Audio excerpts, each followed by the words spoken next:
Long before the arrival of the Mayflower, southern New England thrived as the home of numerous Native American communities. These were not isolated bands but rather interconnected societies with intricate political structures and rich cultural traditions. The Wampanoag Confederacy, a prominent group in the region, comprised several distinct tribes who shared a common language and culture. They expertly navigated the land and waterways, relying on fishing, hunting, and agriculture for sustenance. Their lives were interwoven with the rhythms of nature, their belief systems intertwined with the forests, rivers, and animals that surrounded them. These communities were not strangers to outsiders. For over a century, European fishing vessels had frequented the North Atlantic coast. Trade networks emerged, bringing European goods to Native American communities. However, these early interactions also brought a darker consequence: disease. While the full impact of this initial contact would not be felt for several years, the seeds of devastation had been sown. The arrival of the Pilgrims in 1620 marked a turning point in this narrative, ushering in an era of profound change for the indigenous peoples of southern New England. Unbeknownst to the Pilgrims, their arrival in the New World coincided with a silent catastrophe. European diseases carried unknowingly by fishermen and explorers had already infiltrated Native American communities. Smallpox, measles, and influenza, diseases relatively benign to Europeans, ripped through indigenous populations with terrifying speed. Lacking immunity to these novel pathogens, Native Americans succumbed in droves. Entire villages were decimated, their populations reduced to a fraction of their former size. By the time the Mayflower dropped anchor off the coast of Cape Cod, the Wampanoag Confederacy had been ravaged by disease. Their leader, Massasoit, had witnessed the deaths of countless kin, including his predecessor. The once vibrant and populous communities that dotted the coastline were now shadows of their former selves. This demographic collapse had profound implications for the balance of power in the region. It also factored heavily into Massasoit's decision to forge an alliance with the newly arrived Pilgrims. The Pilgrims, a group of religious separatists fleeing persecution in England, arrived in Plymouth Harbor in dire straits. Weakened by their transatlantic journey and ill-prepared for the harsh New England winter, they faced starvation and despair. Their survival hinged on securing aid from the local inhabitants. Fortunately for the Pilgrims, they encountered a Wampanoag man named Samoset who spoke English.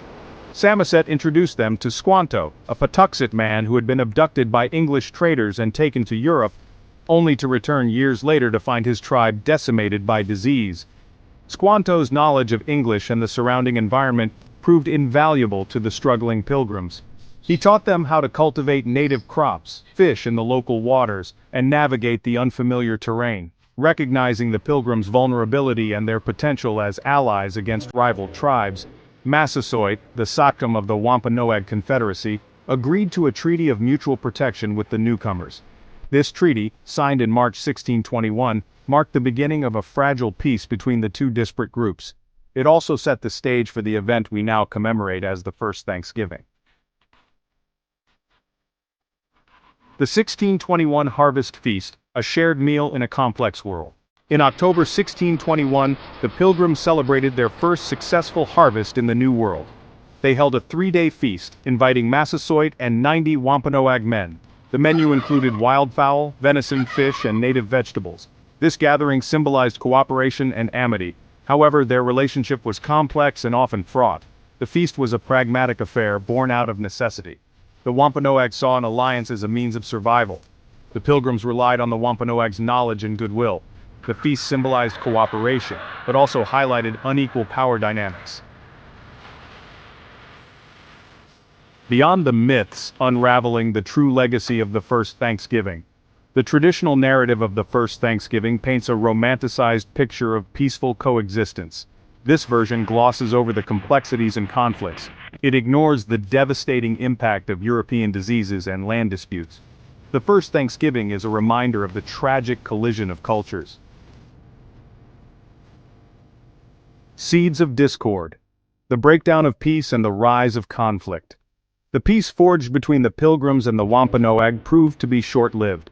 As the Plymouth colony grew, so too did its demand for land and resources. This expansion encroached upon Wampanoag territory, leading to tensions and disputes. Moreover, the arrival of more English colonists, many of whom did not share the Pilgrims' initial goodwill towards the Wampanoag, further strained relations. Suspicions and misunderstandings arose on both sides, culminating in a series of conflicts that shattered the fragile peace. The Pequot War of 1636 to 1638, though not directly involving the Wampanoag, exemplifies the escalating violence that characterized this period. The conflict, sparked by trade disputes and territorial tensions, resulted in the near annihilation of the Pequot tribe. This brutal conflict cast a long shadow over the region, demonstrating the devastating consequences of the escalating competition for land and power. The first Thanksgiving, once a symbol of hope for peaceful coexistence, became a distant memory, overshadowed by the grim reality of conflict and displacement.